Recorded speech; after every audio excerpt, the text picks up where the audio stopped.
Capítulo 11. De manhã, Amélia acordou ao mesmo tempo que Caleb e insistiu que ele comesse uma porção extra grande de mingau, de milho e carne seca, amolecida antes de deixá-lo sair. Tudo bem. Ele finalmente teve que dizer, empurrando o prato para longe. Não vou conseguir me mexer se comer mais alguma coisa. Leve alguns com você, insistiu Amélia. Amélia, disse ele suavemente, segurando ela delicadamente pelos ombros, lembrando-se de seu ferimento. Eu ficarei bem, mas se eu não for embora logo, vou perder o pouco sol que ainda haverá hoje. Está bem, respondeu Amélia, sabendo que ele tinha razão. Caleb vestiu sua jaqueta reserva, cheia de remendos, e suas luvas de pele. Tirando a mochila das costas, pegou o rifle pronto para partir. Caleb, disse Amélia, colocando a mão em seu braço. Eu sei que este é o seu mundo e que você está acostumado aos perigos dele. Mas por favor, pelo amor de Deus, tenha cuidado. Sim, me cuidarei, Caleb assentiu, oferecendo-lhe um sorriso tranquilizador. Deixe uma luz acesa para mim.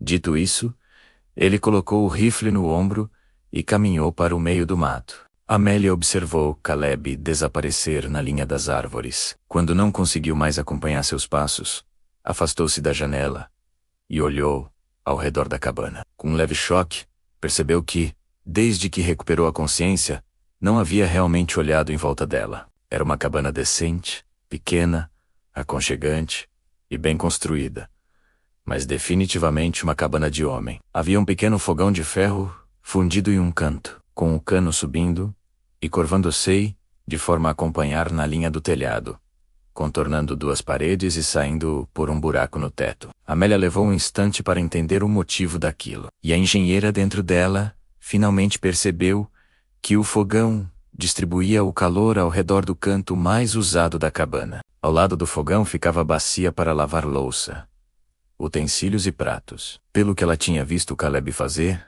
e acima dela, prateleiras repletas de uma variedade de pratos, xícaras, tigelas e até panelas. Todos pareciam bem usados, e alguns precisavam urgentemente ser substituídos. Ela também encontrou pilhas de vegetais enlatados, cobertos de poeira, latas de ervas secas sem rótulo, café e chá, arroz e feijão.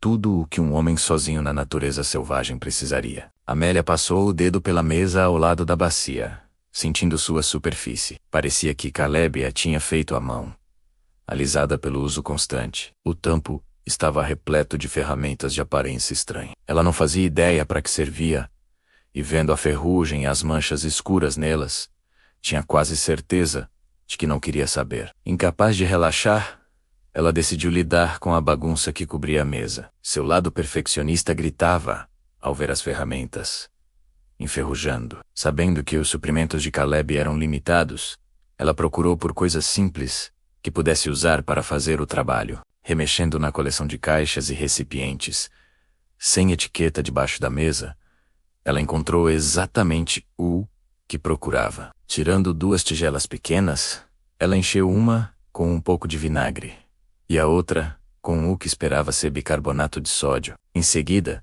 pegou um pano que encontrou e começou a esfregar e polir a ferrugem de cada ferramenta, uma por uma. Não ficou perfeito, mas ela não queria usar mais dos materiais de Caleb do que o necessário. Amélia conseguiu remover tanta sujeira e imundície que sentiu que tinha realizado algo. Depois de esfregar tudo, ela olhou em volta e decidiu que limparia a cabana inteira, de cima a baixo. Caleb não tinha salvado a vida dela? Não estava ele, naquele momento, arriscando a própria vida para tentar encontrar suprimentos extras? Ela limparia a sujeira acumulada durante anos de negligência masculina e prepararia um jantar o mais substancioso possível para Caleb. Concordando com a cabeça, arregaçou as mangas e começou a trabalhar. Primeiro, tirou tudo das prateleiras e lavou com um pano úmido e ensaboado. Com o calor do fogão, secaram rapidamente, deixando o ar com um aroma doce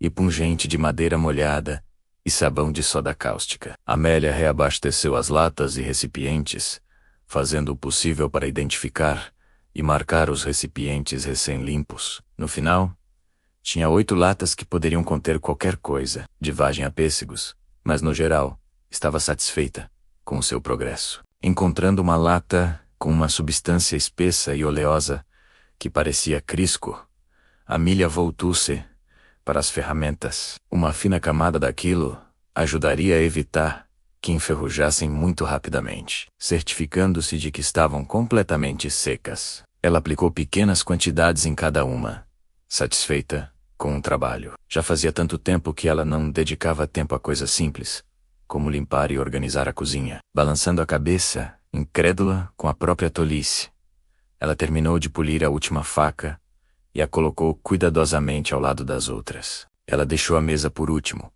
já que era ali que ela colocava tudo o que estava no chão e nas prateleiras enquanto limpava. Pegando o palete que Caleb estava usando, ela sacudiu as peças vigorosamente, estremecendo com um som da poeira e dos detritos que caíram. Pensando que adoraria lavá-las, mas lembrando-se do aviso de Caleb sobre o cheiro de limpeza excessiva, ela se contentou em sacudi-las vigorosamente mais uma vez, antes de dobrar o tecido e colocá-lo na cama. Ao terminar, ela olhou para o pequeno monte de sujeira e poeira no chão e suspirou satisfeita com um trabalho bem feito. Juntando os detritos na tigela vazia que usava para guardar o pó de limpeza das ferramentas, sentiu-se quase como antes. Ao abrir a porta para jogar a sujeira fora, viu pela primeira vez que começara a nevar, os flocos caindo tão densamente que mal conseguia distinguir a linha das árvores a 6 metros de distância. Tentando impedir que o medo a dominasse,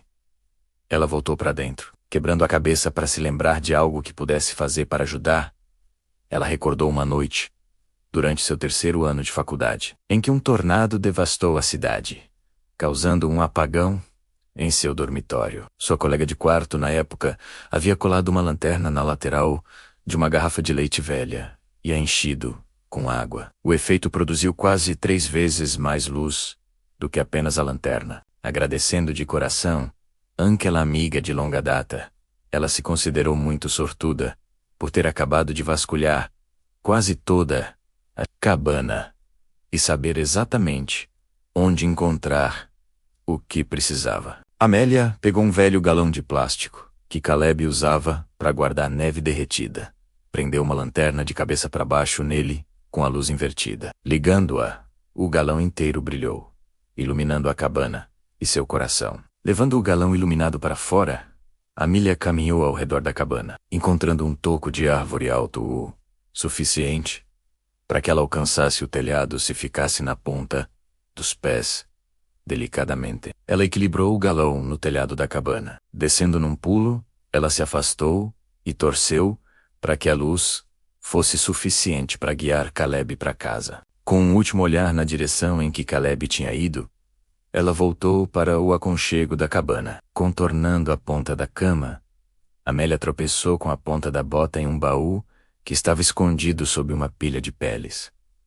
Curiosa, ela afastou a pilha. Olhando para baixo, viu que era um baú de viagem antigo, delicadamente pintado. Algo que se encontraria no sótão da avó, não numa cabana de madeira no meio do nada. Abaixando-se, ela levantou a tampa. Lá dentro havia pilhas organizadas de fotos e cartões amarrados com barbante. Ao levantar uma pilha de fotos, uma caiu. Ao pegá-la, ela viu uma jovem impressionante segurando uma criança pequena, que a encarava. Olhando para o rosto da criança, Amélia achou que via uma semelhança com Caleb. Talvez fosse uma foto dele quando bebê. Enquanto seu olhar percorria a foto mais uma vez, um brilho metálico, mais fundo no baú, chamou sua atenção. Ao colocar a pilha de fotos, Amélia pegou um distintivo de metal. Um distintivo da Polícia Estadual do Alasca. Nele estava escrito Oficial do Lag, com uma fita preta enrolada em volta. Caleb era policial, pensou ela. Ela se abaixou e pegou as fotos novamente. Desatando o barbante, folheou as fotos, vendo um Caleb sorridente, olhando para o bebê, com um amor genuíno. Em outras, seus braços envolviam a mulher da primeira foto. Em todas as imagens, o casal parecia tão feliz e realizado. Por que Caleb estava morando ali, se parecia que ele tinha uma família em algum outro lugar? Ao retirar a próxima pilha de papéis do porta-malas, Amélia encontrou várias cartas de recomendação para Caleb. Parecia que ele tinha sido um excelente policial. Por que ele havia se demitido? A última pilha de papéis no fundo do baú esclareceu um pouco o mistério que ela havia descoberto. Era uma certidão de divórcio entre Caleb Dulac e Elizabeth Shaw Dulac. O motivo alegado foi incompatibilidade de gênios, e a guarda exclusiva da filha, Lucy, foi concedida à mãe.